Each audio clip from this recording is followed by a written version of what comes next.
I graduated from high school a few years back. I still live with my parents, but I'm using this time to my advantage.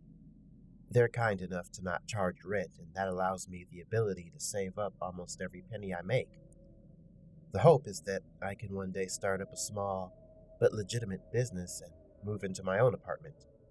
You know, the American dream.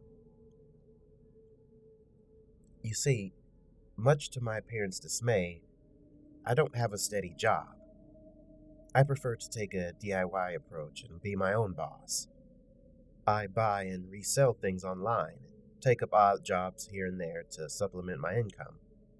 With the help of social media and Craigslist, I'm able to regularly mow lawns in summer and spring, rake leaves in autumn, and shovel driveways in winter.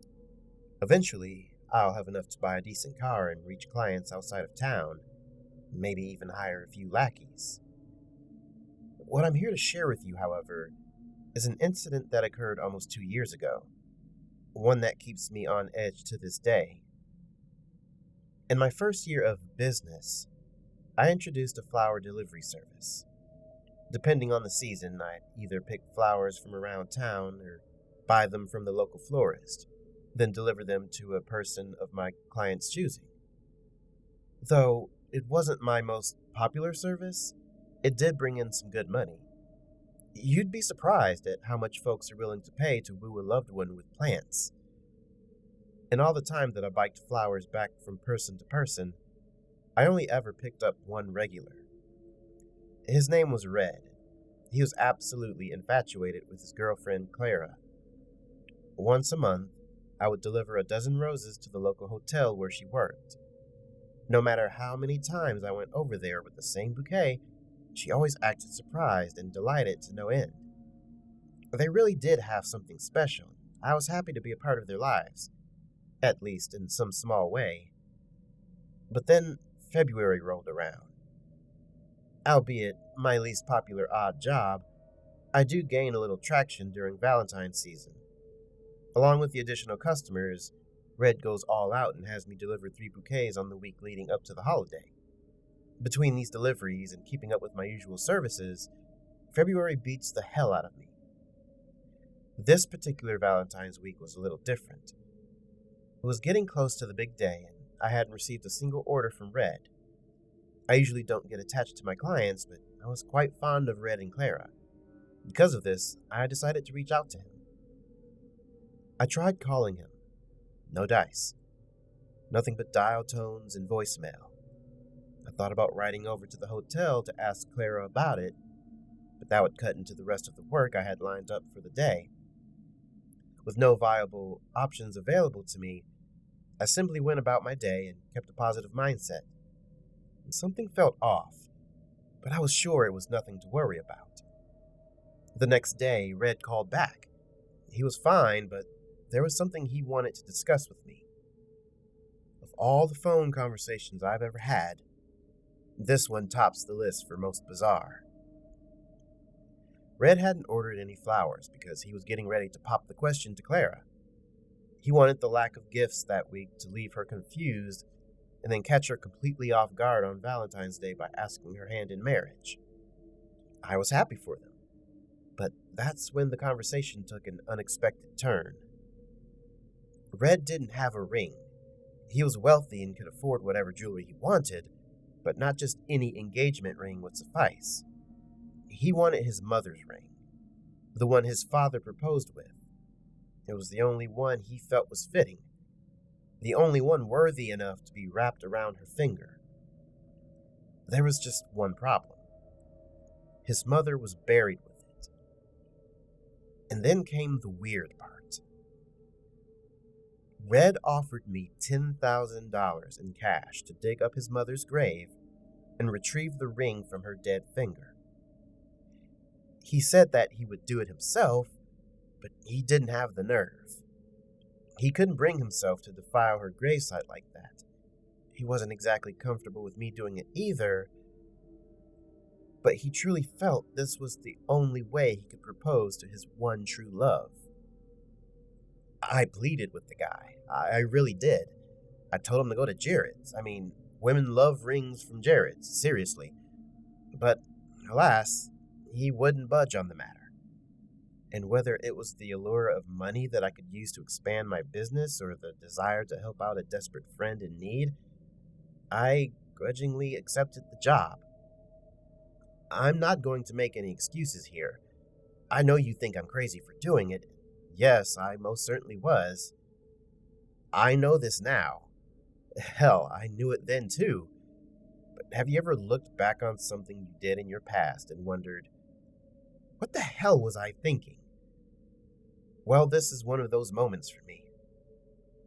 And try as one might, you can't go back and change the stupid shit you've done.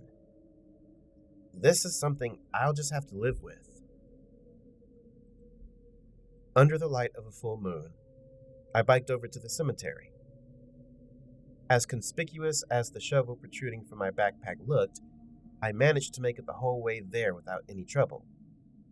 After passing the black entrance gates, I laid my bike down and set out on foot. The graveyard was consumed by a late winter chill and an uneasy silence. My footsteps cut through the crisp night air, creating echoes that danced from headstone to headstone. I turned back from time to time and told myself it was to check for passing cars, but really, I was afraid of ghosts lurking in the shadows. I never really believed in them, but being surrounded by hundreds of buried corpses in the middle of the night can do a number on your psyche.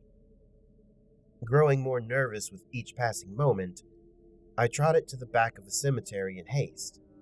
My hurried pace was soon impeded by a fresh pile of white marble, upon which was etched the name Abigail Grovewood in a stunningly elegant font.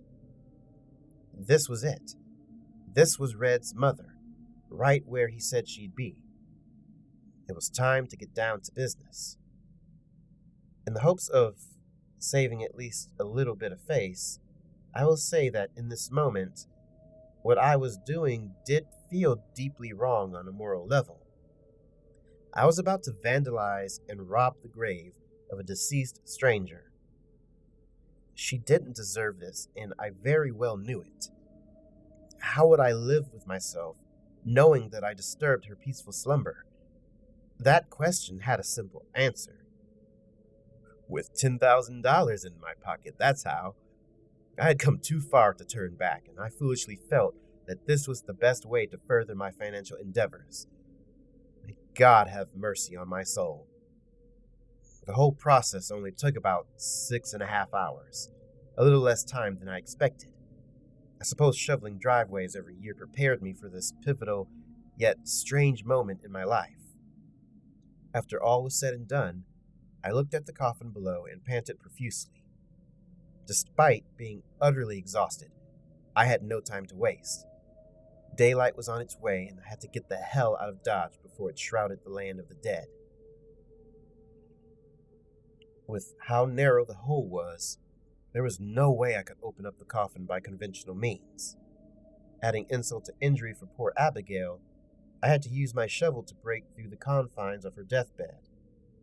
Eventually, I desecrated the entire cover, allowing me ample room to retrieve the ring no matter which hand it was on.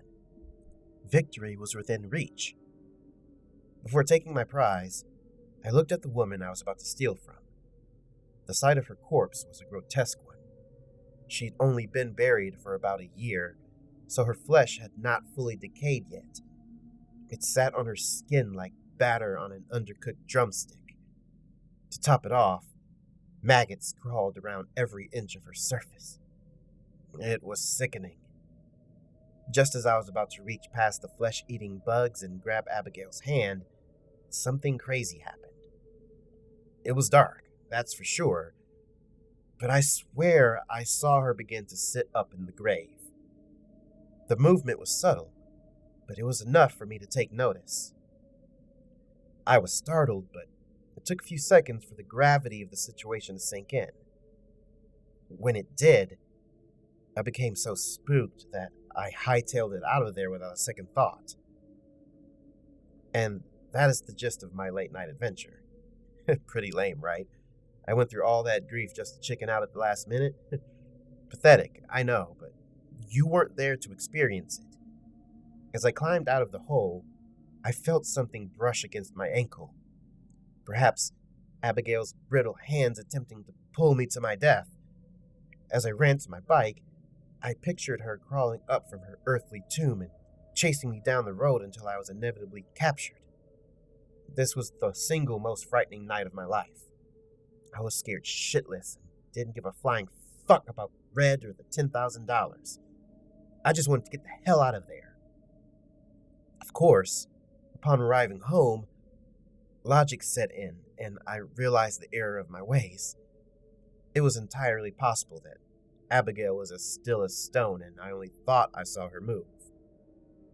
What I felt against my ankle was more than likely maggots crawling up my pant leg. I had let the eerie atmosphere of the cemetery get the better of me, and now I was out 10 grand and a good friend. Just my goddamn luck. I almost went back, but the sun was beginning to rise. I couldn't risk being spotted and going to jail, though that was a likely outcome regardless. Instead, I wallowed in self-pity and ignored Red's calls for a couple of days. Soon enough, my failed grave robbery was all over the news. But here's the thing. When the police discovered my handiwork, something was profoundly amiss. Abigail's casket was empty.